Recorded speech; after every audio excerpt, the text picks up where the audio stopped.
You are listening to Fika with Vicky on United Public Radio, 107.7 and 105.3 from New Orleans.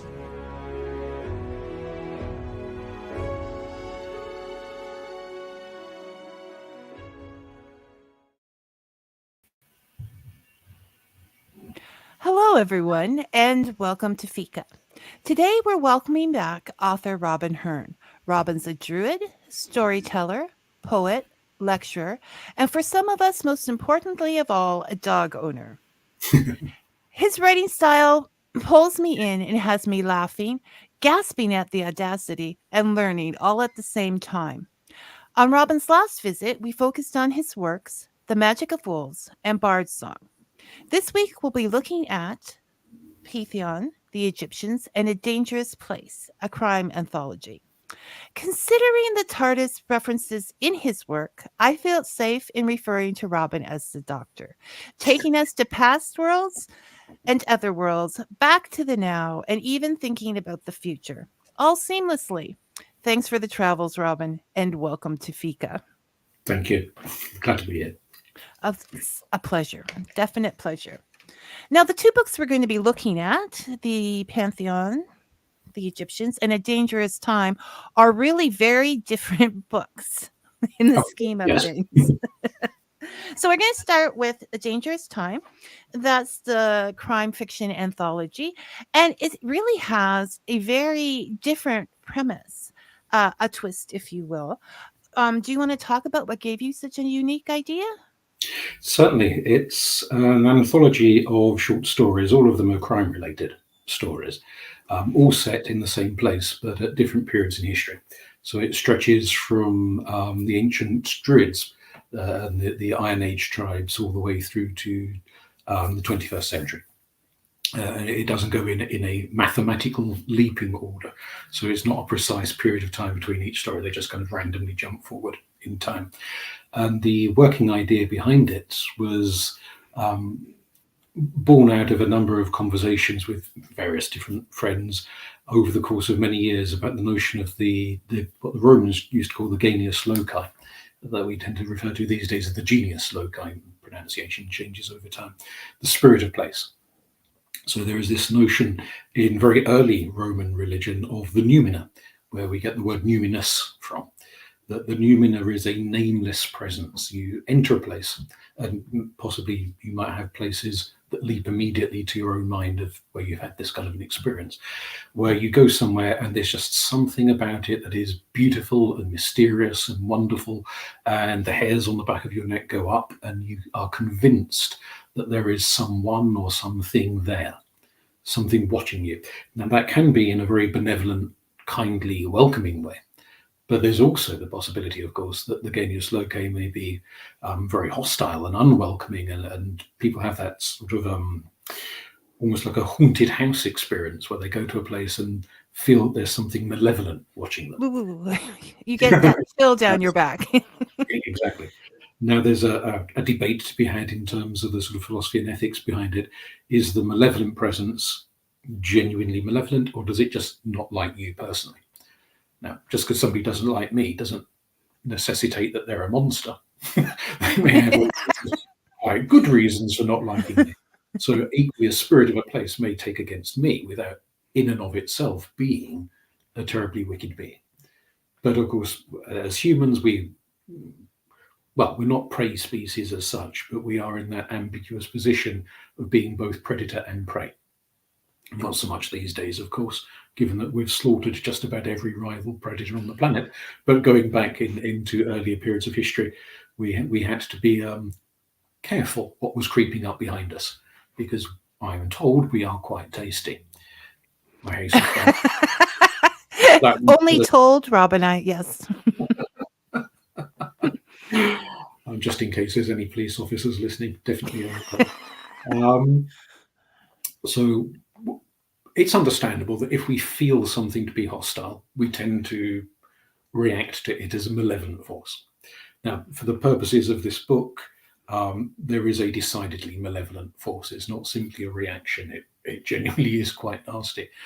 And it influences people from generation to generation. I was quite taken with a story by a North American author, Shirley Jackson. I don't know if you're familiar with her. She used to write a lot of ghost stories, became quite famous. One of which is the Haunting of Hill House, which is a classic. Absolutely. And again, that's an intergenerational haunting of the same property as experienced by a number of different people owning the property over time, which is, for me, it's an interesting mix. Obviously, a lot of ghost stories, it's a family, like the Amityville, a family in the house, you find out about them, the story ends, job done. The notion of the same entity coming back again and again and again over the course of a period of time is a more challenging idea. And so I wanted to explore the notion that just as if you live in a very happy place for a long period of time, it's likely to lift your spirits. Even if you're miserable when you arrive, the fact that you're in this therapeutic environment will render you into a better state of mind. So likewise, if you were a very happy person, but you moved somewhere that had a malevolent presence, and maybe you lacked the options to go away and move somewhere else, so you kind of had to stay there. Well, you get that even in like a regular house or whatever. There are just some places you don't want to be, and they do bring you down. Oh, absolutely. So it's working on the idea that presence would have an effect on the people there. It would warp them. It would bring out the very worst in them. And so it does. It does indeed. People turn to murder. They turn to all manner of other rather antisocial activities and crimes. And there's an element of Agatha Christie. I'm a great admirer of Agatha Christie. So all of the murders are resolved somehow, if not by judicial procedure, then by other procedures. So the villains are always caught, but you could argue the underlying villain, that spiritual never presence, gets caught because they're always there. Yes. So and you even do that thing that I absolutely don't like, is that you mix children with axes. But still I remained because the story is so good.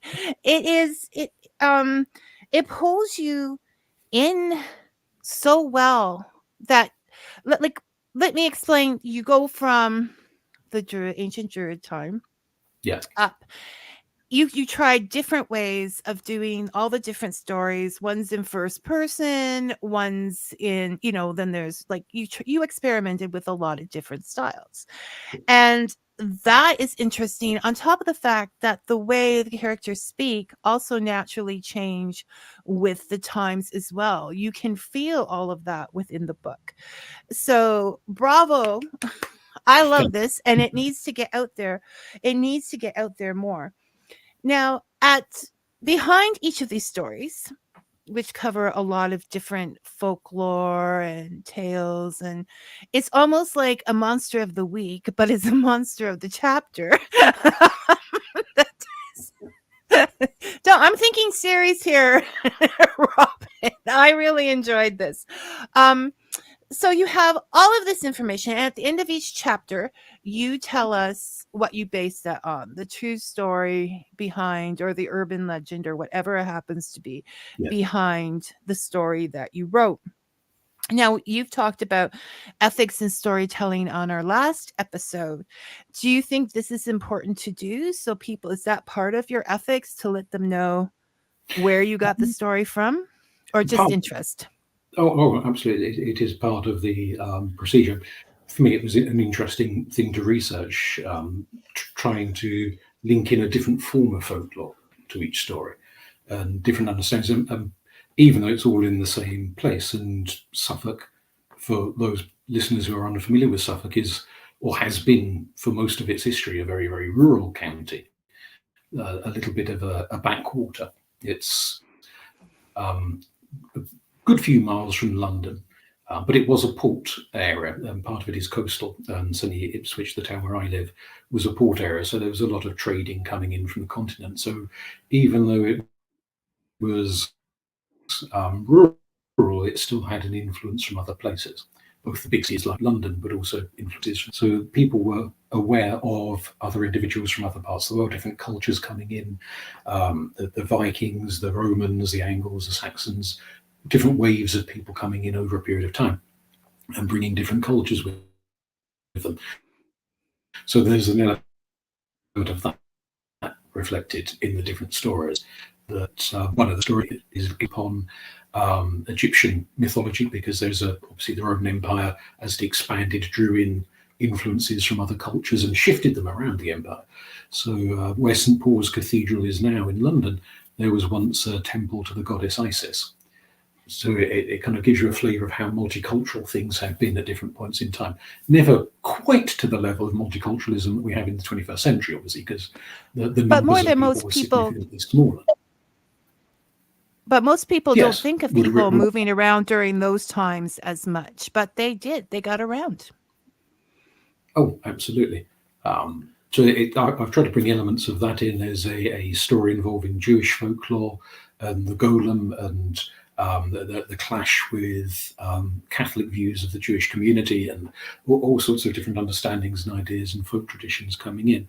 And I thought it would be interesting for readers to understand some of the mechanics, because obviously a reader might be quite familiar with one type of culture, but totally unfamiliar with another.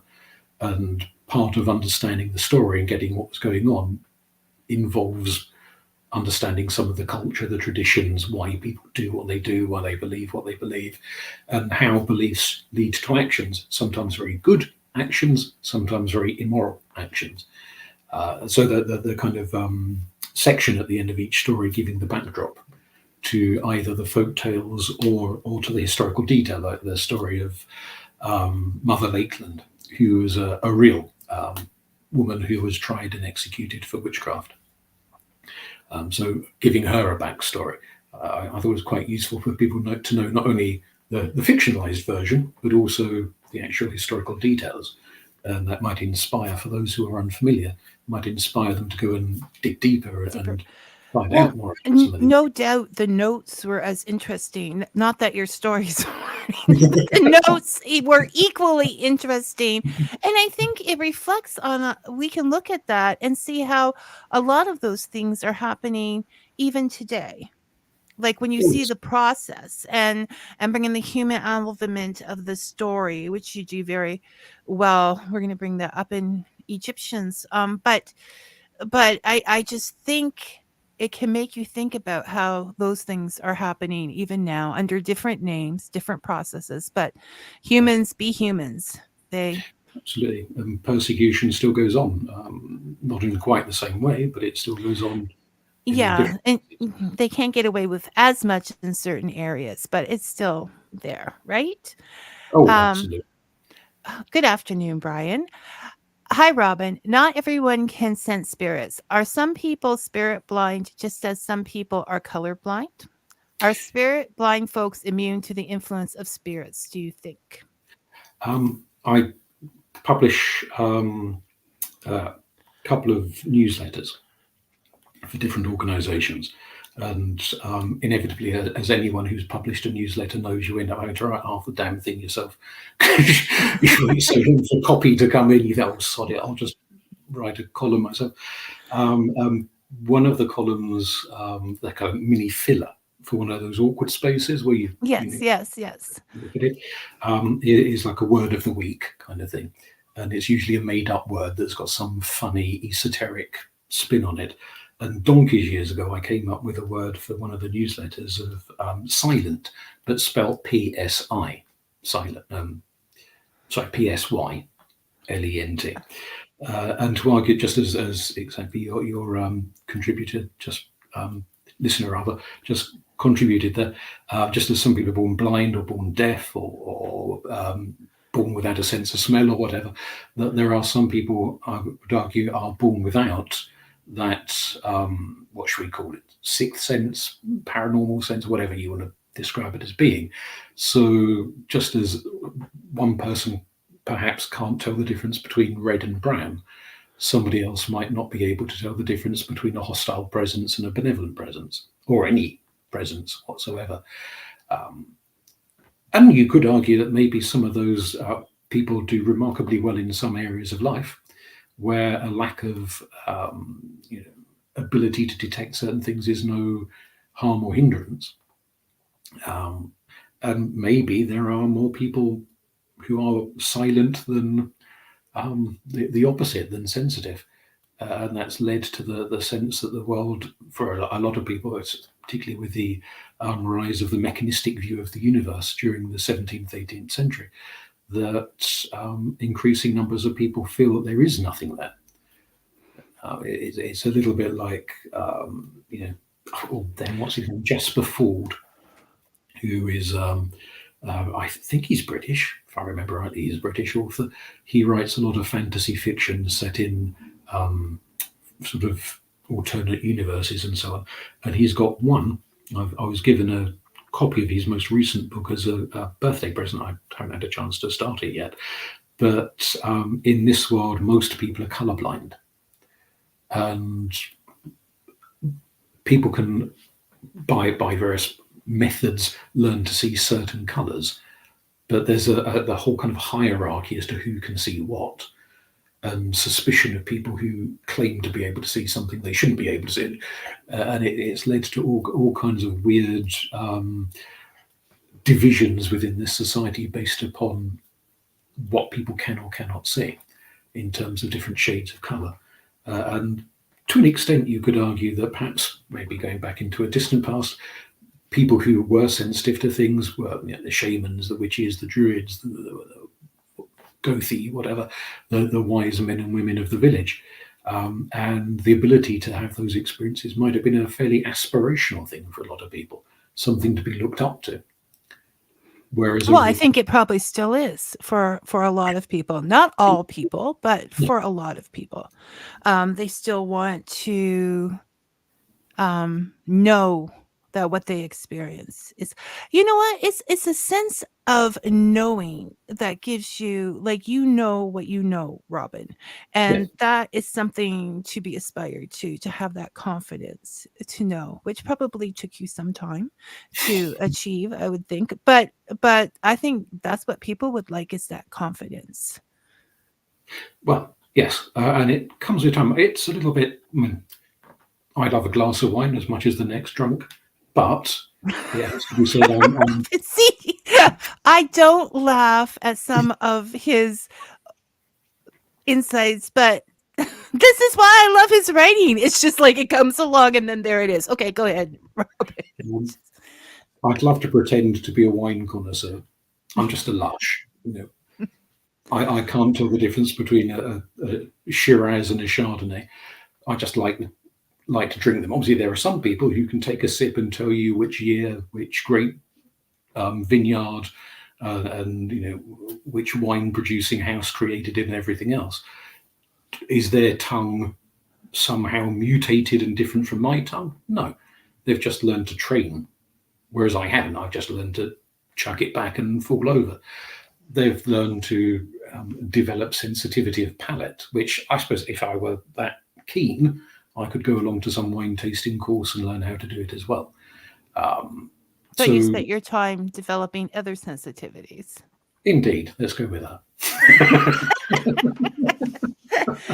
There we go. Okay, so you're talking now, and there's all this information in your books, and I need to know how you keep it all straight. Like, do you have a million journals where you've written this down? Do you just have this immense memory? Is it that you've worked with it so much it's just a second part of your being? Or how does Robin keep track of all this? It sinks in fairly quickly. There's lots of things I forget, and it takes me a while to track stuff down. I could pretend to be a bit like, if you've ever seen the relatively recent version of Sherlock with Benedict Cumberbatch, where he claims to have a mind palace. I've got a mind attic. It's just full of crap everywhere, cobwebs. And it takes a while to rake through the boxes and find what I'm looking for, but it's in there somewhere. So I tend to be fairly good at retaining most information. But it is, I don't have mountains of notebooks or anything like that, unfortunately. I do try notebooking with plots, and then I usually lose the notebooks and have to start all over again from memory.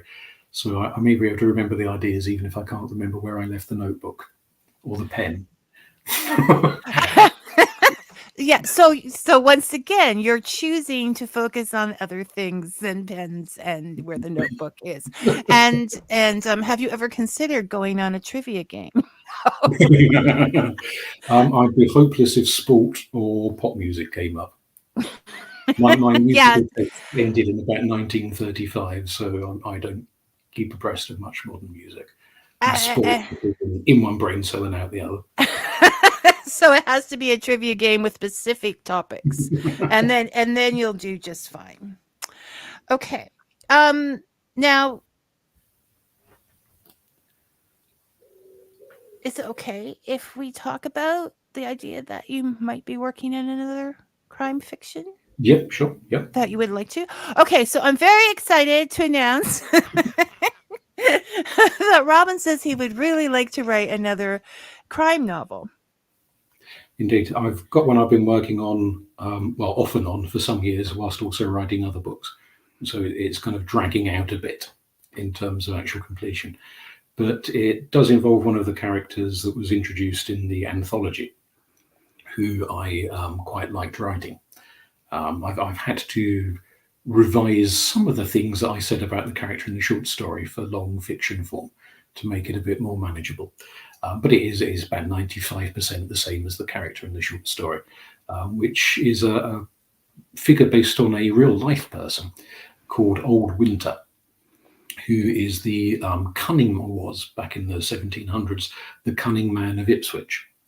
Now, there's a few references to him in books from the 18th century, 19th century, talking about various supposed things that he did to find people who'd stolen firewood or stolen bundles of wool and got up to no good, or cursed somebody's cattle and all that kind of thing. So little anecdotal bits. So I've pieced together a character for him. And it, as some of the notes say in the anthology, I work best when I'm writing fiction if I can visualize what somebody looks like. Right. So try and come up with a face, which could be just some random person I saw on a bus once. I thought, oh, your face will do. And I kind of acquire that, or it could be a celebrity, or a friend, next door neighbor, somebody like that. In this particular case, there was a British actor who's been dead some years now, unfortunately, called Geoffrey Bayldon. If any of your listeners are fans of Wurzel Gummidge from the 1970s, he played the Crowman in Wurzel Gummidge. He also appeared in a series called Catweasel as this time-traveling wizard. A very, very gaunt man, character actor. He was never what you'd call massively famous. He wasn't a kind of Hollywood A-lister. But he was well known on British television. One of those character actors that you always see in different shows. Sadly, usually in relatively small parts rather than in leading roles, but in lots of different things. But he, in both the Catweasel one and the Wurzel Gummidge one, he plays these sort of wizard characters. And so he leapt immediately to mind for what would the Wizard of Ipswich, which Old Winter was referred to as the Wizard of Ipswich, what would he look like? So that actor's image came to mind. In your head. I visualize him when I'm writing. And so this is an expanded version. I'm hoping if this proves reasonably popular, that it might lead to a second, a third, a fourth. A series. Indeed. Well, I'm looking at, because I quite liked Mr. Winter and his story in the anthology. I thought I will be happy to hear more about him.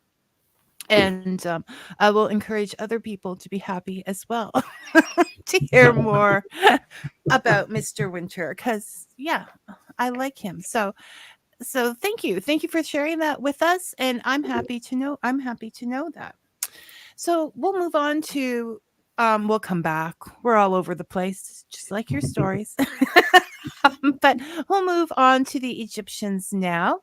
And we have a question right off the bat. I knew he was going to ask something like this, but Dave, who is supposed to be paying attention to my bread in the oven, would like to know what would ancient Druids think of an event like the eclipse? I know you're not an ancient Druid. Okay. Well, I thought ancient. you wanted to know the Egyptians would thought about. Okay. Event like the eclipse on the 8th, along with the planets aligning in a comet all at the same time. How would they react to something like that? Well, we know the Druids used to study, there's references to them studying the stars as well as studying patterns of clouds and bird flights and things like that. So looking upwards for revelation from the gods.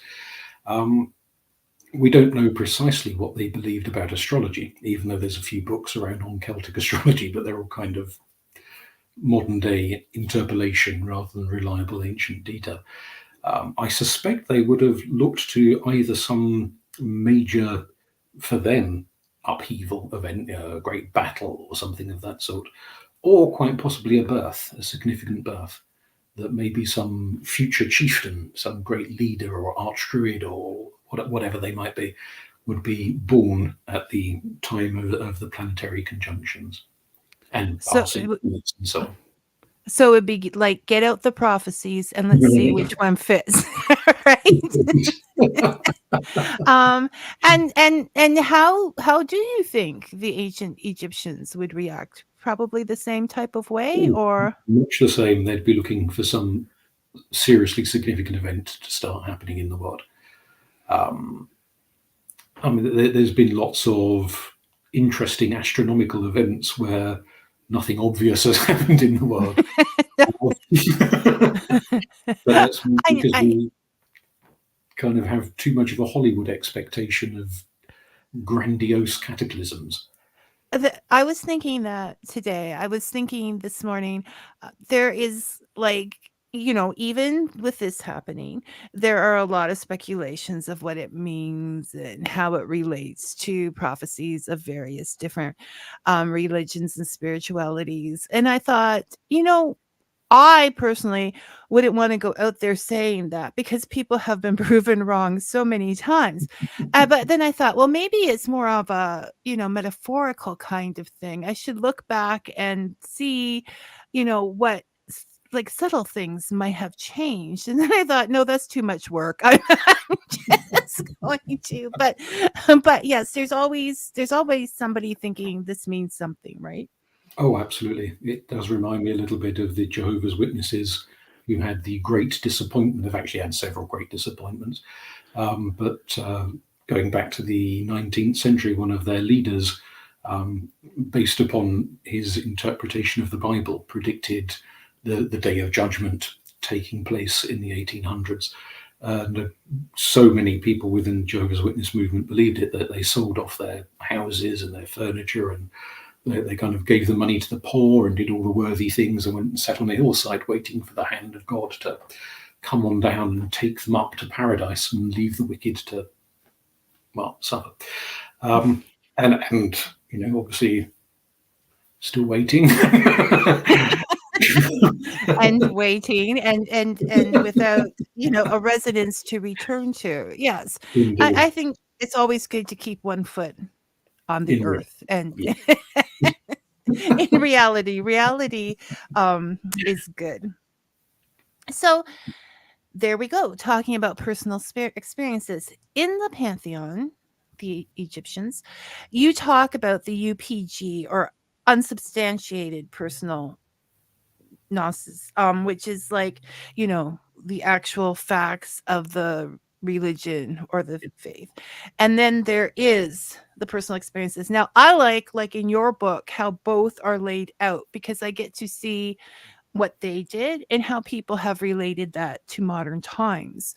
Do you think one is more important than the other, or a basic balance is important? For me, the verifiable historical details have to come first. Right. That can quite often back up the UPG. And I have known cases where several people independently of each other have had a similar flash of insight, and then something archaeological has come to light, which then backs up that shared flash of insight into a particular idea, concept, practice, whatever. So in a sense, potentially two sides of the same coin. Of course, the danger or risk, or whatever you want to call it, is that it can be difficult to tell the difference between wishful thinking and personal gnosis. When is my desire for something to be true so strong that I kid myself into thinking I've had a visionary flash from the great beyond, when in fact I'm just daydreaming and wishing a thing to be true? So again, a little bit like that wine taster's palate. I think that's something you learn by trial and error and making a few silly mistakes and eventually learning to sense the difference between desperate fantasy and a genuine spiritual vision, a visionary flash of understanding. To be honest to oneself is difficult sometimes, but we have to do that, right? That's part of the process. Yes. And as well, in today's day and age, I think it's important to know the facts for yourself, to research these things behind these beliefs because of marketing. Okay. I mean, I hate to be the cynic, but people like to use anything to sell things, right? So they'll tell you this means that, and this means that. And there's all kinds of, we can't even keep straight the details of what is happening on Earth now in everyday lives and politics. You know, it is good to have something that we can go back and historically hold on to. Absolutely, right? Yes. It grounds us. Where there is a room for debate is when we apply things to modern practice, knowing what people did 3,000 years ago, and knowing with solidity what they did 3,000 years ago does not necessitate us having to replicate it now. Now, there's a difference between an author saying 3,000 years ago they did X and they've just made it up out of thin air, but they're presenting it as if it was true, and somebody else saying, in the modern world, I would like to do X because I think it would please this goddess, that god, whoever, which is not making a historical claim of continuity, but saying, I feel this would be appropriate. Now, that's... Yeah, no, because we're all different people with different experiences, different needs. And so we're going to use our experiences to see whatever that entity, deity, whatever means to us. So absolutely. I think, I mean, the entire thing, you can stop and say, Vicky, you're off your rocker anytime you want. I'm just thinking out here, but the entire point of story in one way is to change, as you know, the storyteller would change depending on the village or what the year was lucky for the hunt or not lucky for the hunt. Stories change with the experiences of the times. So you're going to want to up it a little bit for the modern times and how you would relate, sort of like in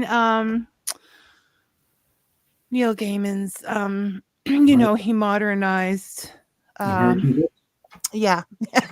I should know that right off. That it went to the attic there. But sort of like he did in that book, right? We know that's not the way they were originally, but he took that liberty to bring them to us now. So there's going to be some different types of rituals in that because of the times. Absolutely. And of course, some things, even if certain gods or goddesses do want them done old style, are now illegal or next to impossible to get the material. Just with Druids themselves. So, you've got to do what you've got to do to get some quiet alone time, Robin. So, go ahead. Well, I'd say it is a challenge, and certainly adapting things. The Pantheon book is, although there's a lot of history in it, is not per se a history book, in that it's not just saying this is the way the world was 3,000 years ago. It's rather saying this is the way it was and this is how it can influence us today. So there is that sort of practice element. That's what I like about it. And it's like, and your cribs, which I'm okay. So I love your nonfiction writing style because I learn things, but you have this way of shoving in, you know, you make us feel like you're talking to us, like you are right now. It's just natural. You'll be talking away, and all of a sudden there will be this opinion that's like, but I can't believe you just said that. No, he's not that bad. So it's usually, or a pop reference or whatever. It's just like you're talking out the book. Now, is that something you've honed? With your lecturing in that, you're used to keeping an audience entertained. That's the way I write is pretty much the way I teach. So it's I do occasionally video seminars and public lectures and things like that, and certainly a lot of people say there is a lot of similarity where they've been to both read a book and been to a lecture and say, well, kind of it's like a very similar sort of an experience. I like to chuck in various as close to pop references as I get. I'm a bit out of touch with a lot of things these days, so particularly when I'm talking to sort of teenagers or people in their early 20s, clearly a lot of it is going over their heads.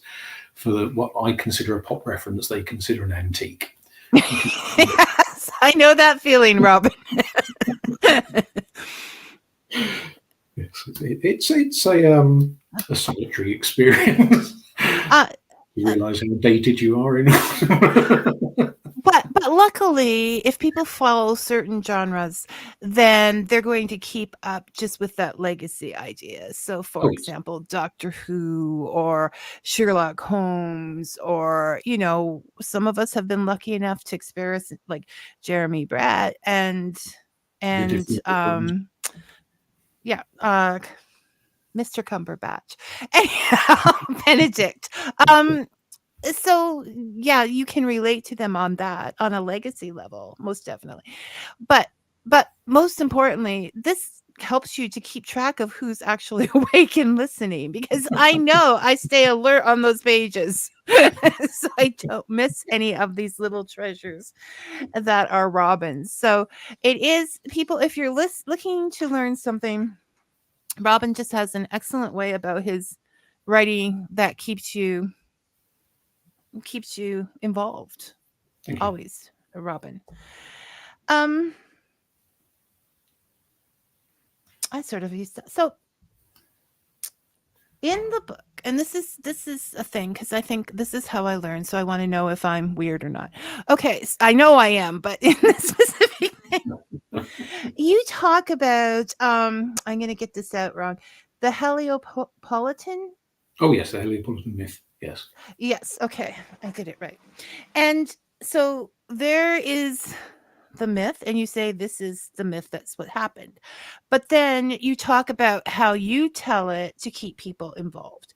And it begins with, in the beginning was none, an endless formless sea of chaos full of unmanifested potential.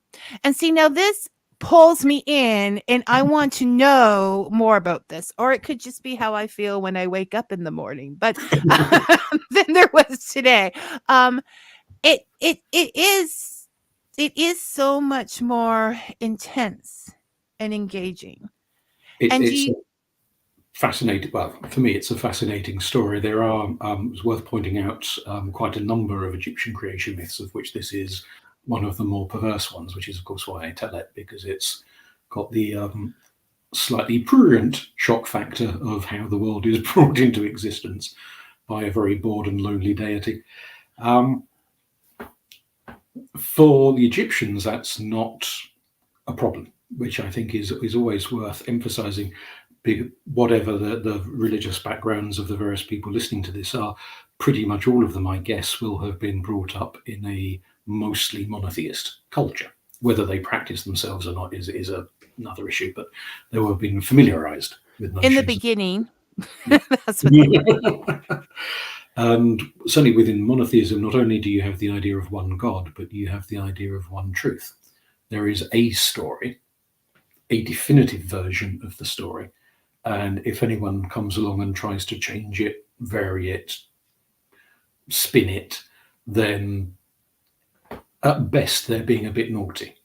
At worst, they are engaging in outright blasphemy by introducing alternate versions. Right.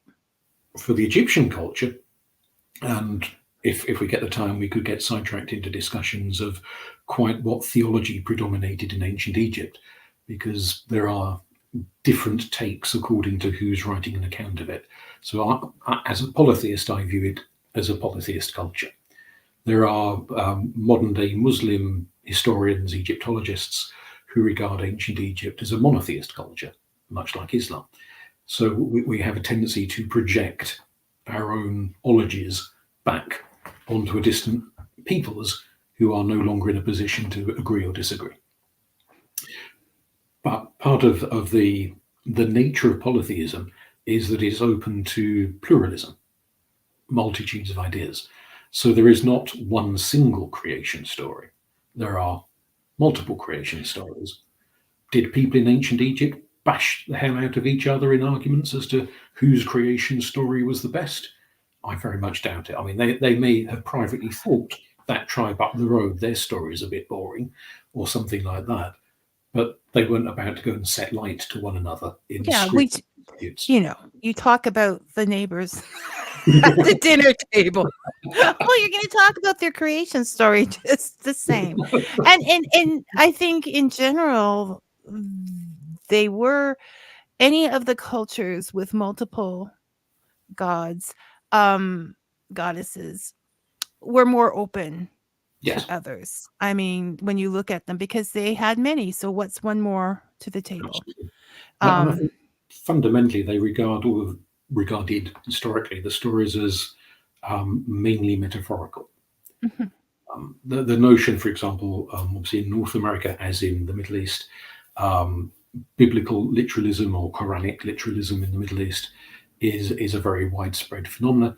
The notion that if the Bible says 7 days of creation, it was 7 days, not 6, not 8, 7. You can get into debates as to how long a day was. It was a day 24 hours or 24 but million you years. don't mess with the 7. Exactly. Were the ancient Egyptians literalists in that sense? I suspect not. I suspect they understood that there were half a dozen different creation myths, because they're all different ways of poetically describing something that's actually way beyond most people's capacity to understand. So one of I don't go into this one very much in the book, but one of the other creation myths is about the universe hatching from a gargantuan goose egg, and the story of the great cackler, as it's referred to, this cosmic goose. Did people back then think there was a 1 million foot tall goose laying an egg the size of a mountain and the universe emerging from it? Well, probably not. I suppose there might have been somebody somewhere who took it fairly literally, but I'd guess most people saw it as a metaphor. Yeah, no, which, yes, that as soon as people take it seriously, and then there's only one way, you run into problems. Yes. You should run away and I'll let them believe what they want to about their goose egg, right? And what it all started. But it does. So you say that they take it metaphorically because, and as an educator, I'm asking you, I think that for myself, I want to learn all the names of the trees and the things, but I'm never going to do it in a scientific way. But darn it, you give me you give me a sacred grove and all the trees, and I'm out there identifying them and learning the stories behind them and what they're supposed to do. Do you think story is a way of getting people to be more enthusiastic about learning? Oh, absolutely. There's, I think he's still alive, a chap called Kieran Egan, who Irish-born but has lived much of his life in North America. And he writes teacher training books on the nature of education. And one of his kind of big arguments in the various books he writes is that humans are quintessentially storytelling animals. Going back to ancient times, sitting around the campfire, telling each other a story about how the hunt went today, or when Granny was off in the woods gathering berries and what she saw and what went on, and everything becomes a story, and it's passed down generation to generation. His argument is that in modern day styles of education, there's been too much reliance on repetition of facts. Rote.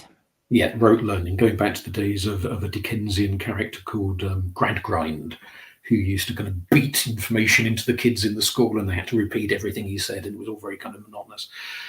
That's been very, very common and widespread in the past. He says, instead of, let's say it's a history class, and you want to teach kids about the kings and queens and the pharaohs of Egypt, so we'll stick with the theme. You're trying to get them to that. You could put a big long list up on the wall. This pharaoh, this pharaoh, this pharaoh, here are the dates. And you just get the kids to memorize them. Then you shout loud at them. Eventually they will. Have they learned anything? Well, they've learned a load of names, but they don't necessarily have any meaning or context to those names. They're just parroting words. His argument is, if you tell them the story, this is what this king did, that happened, this king was murdered, that king ran off and got killed in a battle, and you bring it to life. You make a kind of a drama, a soap opera. Mm-hmm. You make myth out of it.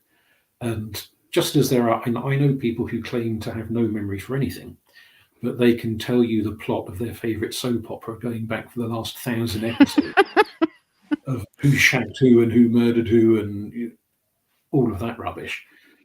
They have a phenomenal memory for story, if the story grabs them. If maths, English, geography, chemistry were presented in a way that grabbed them, they'd have a phenomenal memory for that as well. Trouble is, it's not presented in a way, or at least not when they were young, that grabbed them. So they're at a bit of an educational disadvantage on that one. Now, he makes an argument which I 99% agree with, sorry, that almost every subject can be turned into a story. There are certain subjects where I'm not sure how, to be honest, and things like maths, having taught maths in the past, I can see some elements, but I struggle to think. Yeah, they're get that as a story, but yeah, that's a small point. So it's best just to ignore them. I'm not telling people to ignore math. But it just slipped out. The pyramids got built, but it's bringing out the human drama and fundamentally mythology, whether it's about kings or gods or dragons or whatever it is.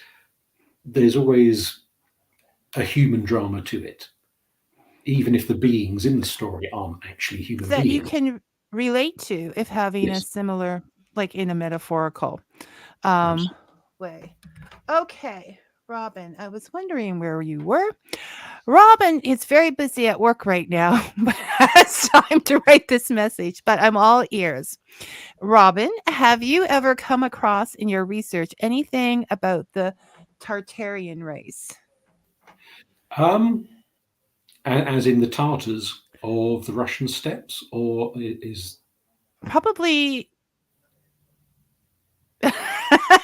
I thought he means by you somewhere. Robin, we're on hold until you get back to us. Drop the work and give us more information on the question.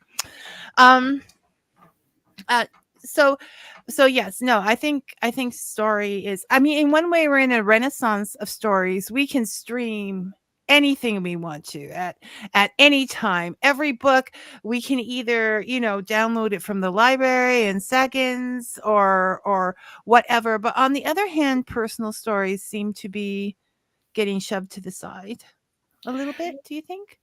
Oh, undoubtedly, yes. We're not terribly. This is a problem I've had myself. Donkeys years ago, I was invited to attend a ritual, part of which was people were requested to share a personal story from their own life, an autobiographical story.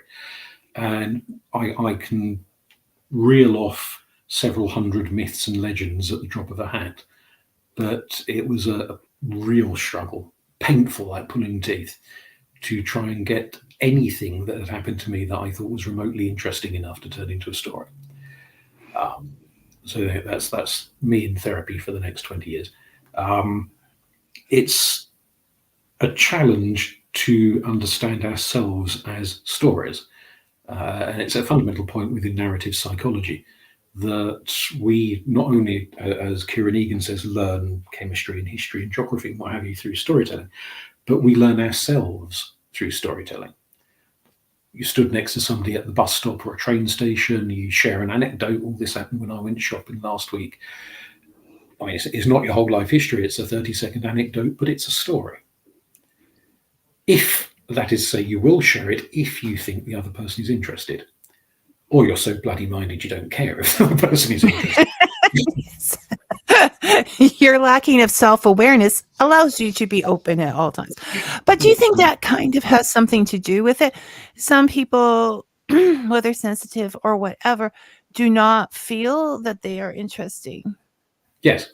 Enough, or that they're bragging or they're taking up people's time. That's perhaps quite a sort of a British thing, the discouragement of boasting and bragging, which without wanting to cast aspersions upon other cultures, there are other parts of the world where it's almost de rigueur that you kind of put yourself forward and you use. Well, and if you don't, you're considered weak. Well, exactly. Like, so I live on the border between Canada and so no, but it gets things done. On the other hand, they get things done. Absolutely. People who can go out there and say, this is my need, this is, know themselves and their own story enough that this is important, get things done. Absolutely. And they're not always conveniently around for quieter folks to use. I've been known to whisper in the ear and say, I need this. So that is the thing. So yes, get out there and tell more stories, I think. Indeed. And perhaps encouraging kids from a young age to, I mean, there is a fine line between having a kid who is so forthright that they bore everyone to death by going on and on and on about themselves, and having a kid who is at least confident enough to put themselves forward. And part of that confidence is feeling that there is an audience willing to listen. That that they are important enough for that story. It's a fine line with anything when it comes to kids. Like, you want them to be confident, but you don't want them to, I feel sorry for the parents of any world leaders. Okay. Raising them. That's sitting narcissism in the world is. Yes, exactly. Okay. Now we're going to get David. Why did you bring this up? We only have 7 minutes late. Mr. Bennison would like to know, what does Robin think of the Egyptian culture being influenced by an alien contact? It's become the subject of so many stories and film, but I always honestly think is a bit far-fetched in my opinion. Your opinion is usually much stronger than that, David. But as already mentioned, as a fan of classic Doctor Who growing up, I'm not particularly interested in the modern version. I must have gone off it a bit, but the old school style of Doctor Who, I still am an enormous fan of. I suppose that doesn't necessitate believing in real aliens, but actually I do. I'm absolutely convinced the cosmos, the size that it is, it's just mathematically ridiculous to think that humans are the only species, and there's got to be other things out there, both very, very advanced things and very basic life forms as well around the cosmos. Why they would want to come here is an entirely other question. And that, I suspect, going to Dave's point, a lot of it has roots in that sort of Eric von Daniken approach to suggest that vastly complicated buildings like pyramids and enormous ziggurats and temples and gargantuan stone circles and so on, with rocks weighing tens of tons. We look back on our ancestors as having very simplistic technology, and we think to ourselves, how the hell could they have managed that? Surely some terribly clever lot flew in from some planet and helped them create this thing, which may be doing our ancestors a considerable disservice and underestimating their ingenuity. Exactly.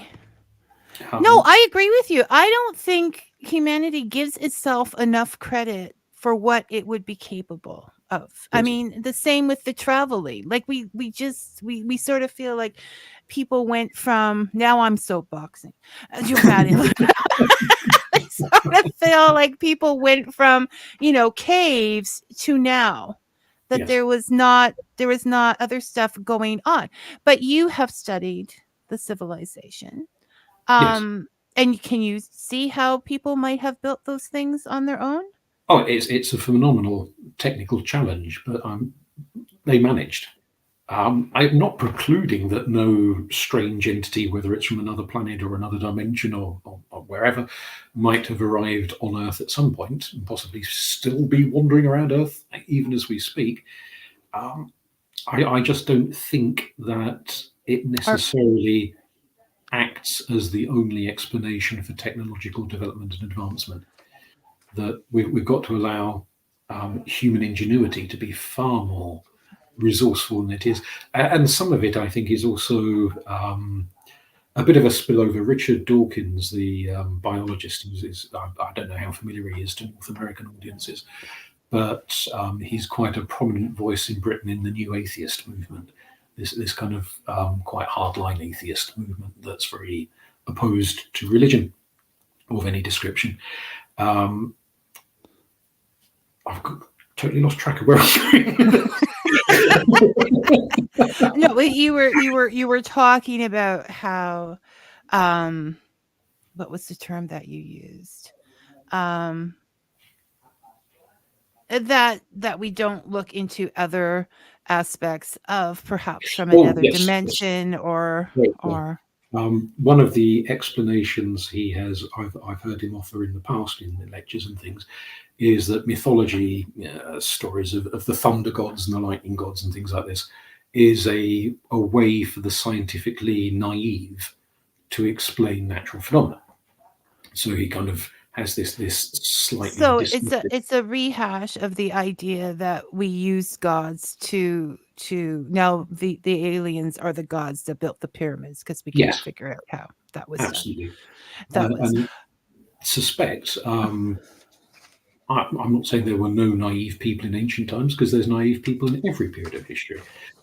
But this is a period of history where we're seeing people making enormous scientific advances, building phenomenal structures, sailing considerable distances, navigating by the stars, developing surgical techniques, doing all manner of things.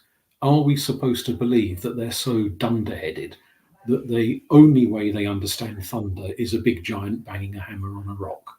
Right. When they're capable of all these other things. So it was, and we still have like Thor and things like that today, and we're enjoying them in their present. Is someone going to like look at this slice of history and say, oh, they all worshipped, the Marvel universe or whatever? I mean, some people do, but it is the thing. Okay, Robin, we're running out of time again.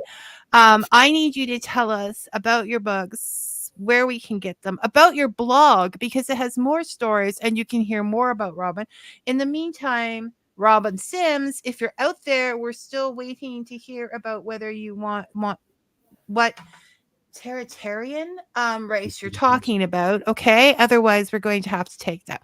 So, Robin, tell us about your books. Certainly, I've got Pantheon, A Dangerous Place. There's Old Gods, New Druids, which looks at the development of Druidry from a polytheist angle. There's a couple of poetry, both my own one, the Bard Song, which we looked at last time, and Moon. I have a hard copy now. So look at that pretty cover. Okay, this is like it's just, it has everything. It has how to write poems, why you should write poems, fun poems that Robin has created. It's the whole deal. Thank you. So there's a fair few out there, and I've contributed to quite a few anthologies. In terms of the blog is called Round the Herne, which is a joke based around an old 1960s radio program called Round the Horn. But people can Google that or put it into other search engines which are available, and go on there. I record stories, myths, some of them traditional myths, some of them are original stories I've just made up on the spot. I record poetry, philosophical rants and rambles, all sorts of things. Really, it's a bit of an eclectic mess, but there's all sorts of things up there. Which means it's wonderful, because that's what Robin does. He's English. Right? This is okay. We have had votes for Tom Baker and David Tennant. I believe that Robin was perhaps, if I'm reading this right, pulling her legs with the Tartarian question. But he says, thank you, Vicky and Robin. It was a very interesting listening. It was very interesting listening to Robin from my side as well. Robin, there's just so much that you have to share. So I am definitely going to be checking out your blog and looking forward to, I know it's going to take a couple of years before a novel shows up, but I'm willing to wait. So I won't bother you. If whenever you want to come and talk, tell me. I will talk to you anytime. But I don't want to ask again, because I've pulled you out here twice in the last couple of months, and I will start to feel guilty. So thank you so much. Well, thank you for inviting me. Happy to come back whenever you like. And take care. And yeah, then we'll talk soon, Rob. We'll talk soon. Okay, bye-bye. Bye-bye. Always lovely to talk with Robin. And for the rest of you, Mayor. Right. Sorry. I'm still thinking about our conversation. Okay. For the rest of you, may your coffee be hot and your story sweet. Thanks for listening, everyone.